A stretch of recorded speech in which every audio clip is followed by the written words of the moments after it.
अब 370 को कम, लेकिन 35A पे तो ये पूरी तरह से लगे हुए हैं। और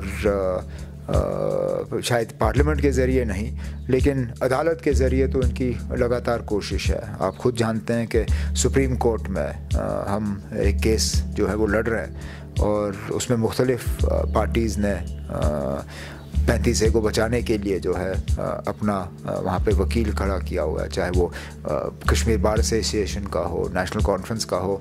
गवर्नमेंट की तो वैसे भी ज़िम्मेदारी बनती है, क्योंकि पहली पार्टी तो वो हैं इसको डिफेंड करने के लिए। तो अगर आप मुझसे पूछें कि मुझे ख़तरा कहाँ से नज़र आता है, मुझे ज़्यादा ख़तरा उस केस के ज़रिए नज़र आता है बनिस्बत के बीजेपी के पार्लिमानी मंशूर से। क्योंकि जैसे आपने खुद कहा, मंशूर में तो बड़ी बातें होती हैं। अब 1 मिनट के लिए बाबरी मस्जिद की जगह राम मंदिर बनाने की बात हो, ये तो लगातार 96 से लेके आज तक जितने भी इलेक्शन हुए हैं उसमें ज़िक्र हुआ है। 370 का हुआ है, कॉमन सिविल कोड का हुआ है, लेकिन बीजेपी ने इन चीज़ों पे अमल नहीं किया। तो अगर 370 को इतना मुझे ख़तरा नज़र नहीं आता, 35A पे मुझे ज़रूर लगता है कि ये लोग कोशिश कर रहे हैं। इस एडमिनिस्ट्रेशन का लोगों के जज्बात के तहत कोई कोई उनको परवाह ही नहीं है। लोगों पे क्या बीत रही है, लोगों को कितने मुश्किल का सामना करना पड़ रहा है। मलिक साहब और उनके जो एडवाइज़र्स हैं या जो बाकी अफसरान हैं, उनको इस बात में कोई दिलचस्पी है नहीं तो आप मुझे बताइए ना, 30 साल हो गए हमें यहाँ बंदूक के ख़िलाफ़ लड़ते हुए, मिलिटेंसी का सामना करते हुए। इन 30 सालों में कभी भी हाईवे को बंद करने की ज़रूरत महसूस नहीं हुई। यहाँ चलिए, एक वक्त ऐसा था जबकि बीच बीच में टनल को बंद किया जाता था, लेकिन हाईवे बंद नहीं की जाती। आज 30 साल मिलिटेंसी के बाद पहली मर्तबा हम देख रहे हैं कि उधमपुर से लेके उड़ी तक हफ्ते में 2 दिन हमें अपने हाईवे पे चलने की इजाज़त नहीं। और ये मैं दावे से कह सकता हूँ, अगर ये एक लोगों की चुनी हुई गवर्नमेंट होती, इस तरह का फ़ैसला नहीं लिया जाता। और ये तो एक मिसाल है, कई सारे ऐसे मिसाल और हैं जहाँ पे कि लगता है कि हमारे हुक्मरान और लोगों के दरमियान एक इतना बड़ा फासला बन गया है कि जो फ़ैसले लिए जा रहे हैं वो लोगों के हित के या लोगों के हक़ के फ़ैसले नहीं हैं।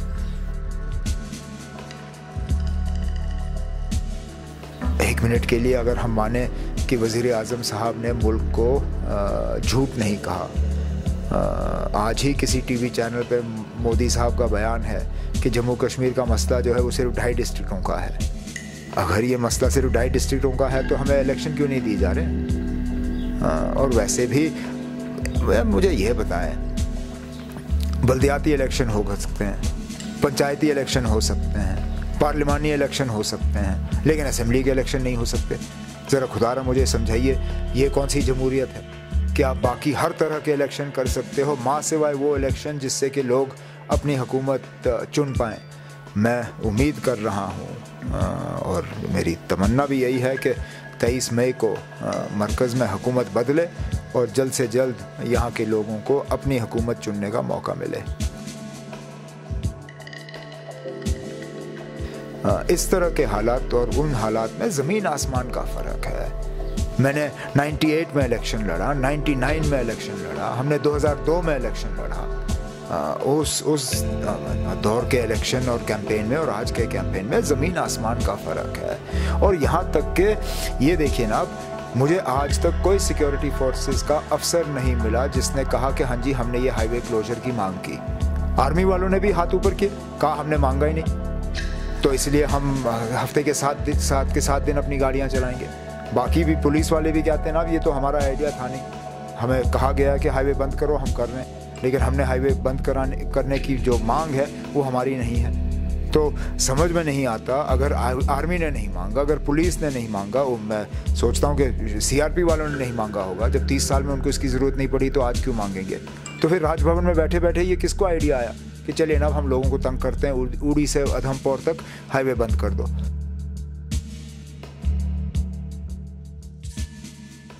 हमारी अहमियत को कम नहीं किया जा सकता जनाब। जम्मू कश्मीर के लिए हिंदुस्तान और पाकिस्तान ने कितने जंग लड़े। चीन का भी जंग जो है वो जम्मू कश्मीर की सरजमीन पर लड़ी गई। आज भी हमारी रियासत का एक हिस्सा अगर पाकिस्तान के पास है तो दूसरा हिस्सा चीन के पास है। मुल्क भर में, न सिर्फ मुल्क भर में, दुनिया भर में अगर जम्मू कश्मीर में कुछ हो जाता है तो अमेरिका, रूस और बरतानिया में लोग हिलना शुरू कर जाते हैं।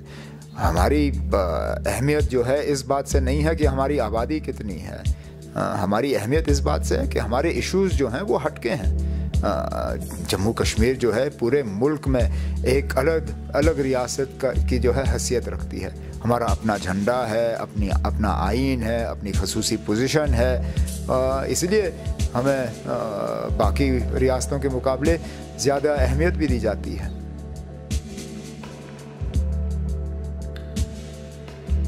हम अलग अलग प्लेटफॉर्म पे इलेक्शन लड़ रहे हैं, लेकिन कुछ मुद्दे तो कॉमन हैं। और जहाँ तक 35A या 370 की हम बात करें, ये ऐसा मुद्दा है जिसमें कि अलहदगी पसंद लीडरान और तंजीमें वही बोली बोल रहे हैं जो मेन स्ट्रीम पोलिटिकल लीडर बोल रहे हैं। ये पहली मर्तबा है कि अलहदगी पसंद लीडर कहते हैं अब आप आइन के किसी हिस्से को मत छेड़ो। यहाँ तक कि हालांकि वो इनका पाकिस्तान का इसके साथ कोई लेना देना नहीं है, पाकिस्तान ने भी इसमें टांग अड़ाना शुरू किया कि देखिए ना 370 को कुछ नहीं किया जाना चाहिए। तो ये ठीक है कि बिजली, सड़क, पानी, इन चीज़ों पे, नौकरियों पे, बाकी इश्यूज़ पे हमारे व्यूज़ अलग होंगे, लेकिन जहाँ तक जम्मू कश्मीर की खसूसी पोजीशन को बचाने की बात होगी उसमें तो हमें कोई फ़र्क नहीं है।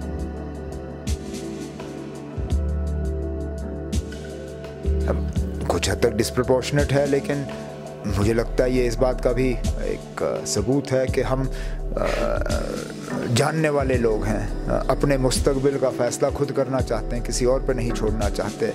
और कुछ हद तक ये शैतानी भी है, हमें बांटने के लिए, हमें कमज़ोर करने के लिए, हमारी आवाज़ को दबाने के लिए कभी कभार ये साजिश भी रचाई जाती है।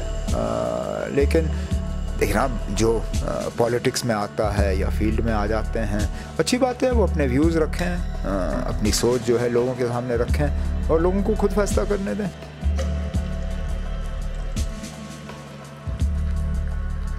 अब सिचुएशन को तो हम काबू में रख सकते हैं, क्योंकि हकीकत यह है कि जम्मू कश्मीर की खसूसी पोजीशन को तब नुकसान हुआ है जब नेशनल कॉन्फ्रेंस इक़्तिदार से बाहर रही है। सबसे ज़्यादा अगर 370 को एरोजन हुआ है, और आज तक हम GST को भी उसमें गिने तो सबसे ज़्यादा अगर ये 370 या जम्मू कश्मीर की खसूसी पोजीशन में कमज़ोरी आई है, वो तब आई है जब नेशनल कॉन्फ्रेंस जो है इक़्तिदार से बाहर रही है। हमारी तो कोशिश यही होगी कि आने वाले असेंबली इलेक्शन में लोगों का हम एतमाद हासिल करें और हम 370 और बिलखसूस 35A को बचाने के लिए जो हमें इक़दामात उठाने होंगे वो हम उठा लेंगे।